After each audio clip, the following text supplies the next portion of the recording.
Este era o momento en que os axentes da Garda Civil procedían ao rexistro do domicilio do responsable dunha rede de tráfico de drogas que operaba en Muros.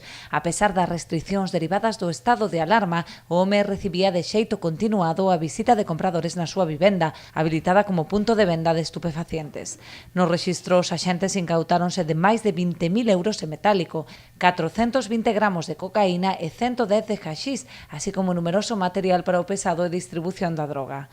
A Garda Civil levaba varios días tras a pista do agora detido. As dificultades derivadas do estado de alarma e do emprazamento do punto de venda complicaron a investigación, posto que a vivenda está ubicada entre varios canellóns. Finalmente, os axentes puideron constatar a presenza continuada de persoas que acudían ao domicilio para comprar estupefacientes. Ademais, o delito por tráfico de drogas súmase o risco de contagio de coronavirus, puidéndose convertir nun foco de expansión da epidemia ante o constante ir e vir de persoas.